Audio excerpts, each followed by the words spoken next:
नमस्कार, मैं हूं सुरभि गोस्वामी और सुरभि संवाद में आप सभी का स्वागत करती हूं।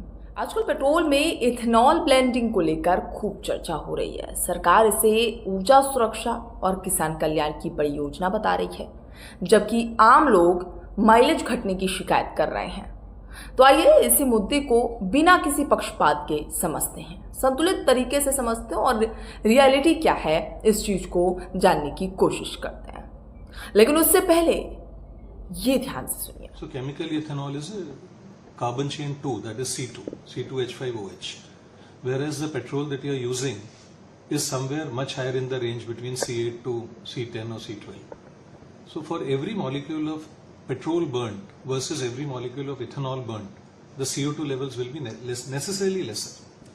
Now, ethanol also has a very high octane number, so if it is put to good use by the automotive manufacturers, you can gain a certain advantage of that, and that is exactly the E85 platform, where OEMs have changed the compression ratio of the vehicles to ensure that the good part of ethanol is coming to you. Ethanol is highly emission friendly. BPCL के biofuel director अनुराग सरावगी खुद कह रहे हैं कि chemical रूप से ethanol का energy content petrol से 30% कम है, इसलिए माइलेज प्रभावित होता है।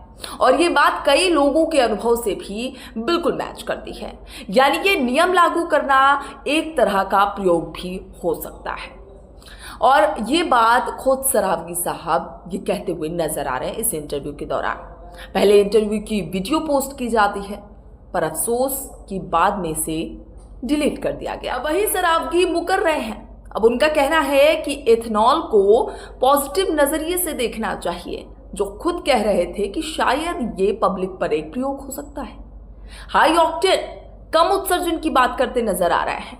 वाहन निर्माताओं को इससे फायदा हो सकता है। ये सारी बातें अब बताई जा रही। तो आखिर रातों रात ऐसा क्या हुआ कि पूरा एक्सप्लेनेशन ही बदल गया?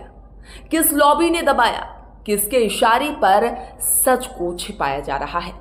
पहले बोलिए कि एक्सपेरिमेंट है, और फिर 30% कम माइलेज मान लीजिए, और फिर कहिए कि सब बढ़िया है।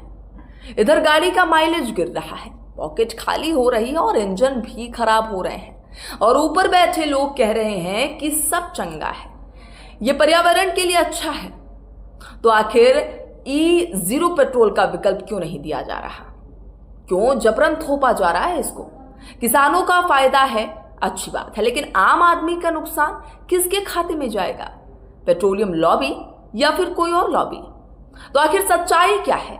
सरकार कह रही है कि यह एक्सपेरिमेंट नहीं, लंबी योजना है, लेकिन जब बीपीसीएल अधिकारी खुद 30% वाली बात कहते हैं और वीडियो डिलीट होने के आरोप लगते हैं, तो आखिर सवाल उठना लाजमी हो जाता है। क्या हमें सिर्फ एक तरफा तस्वीर दी जा रही है? क्या E20 के असली डेटा, ARAI रिपोर्ट, पुरानी वर्सेस नई गाड़ियों की तुलना पूरी तरह ट्रांसपेरेंट है?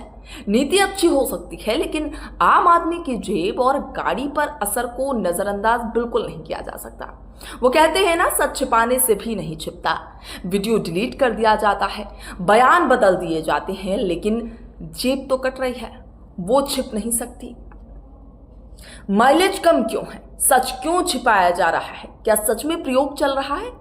यह आपका पैसा है, आपकी गाड़ी है और आपका भविष्य है। तो आखिर सोचिएगा कौन? आपका क्या कहना है इस पूरी वीडियो पर, हमें जरूर बताइएगा।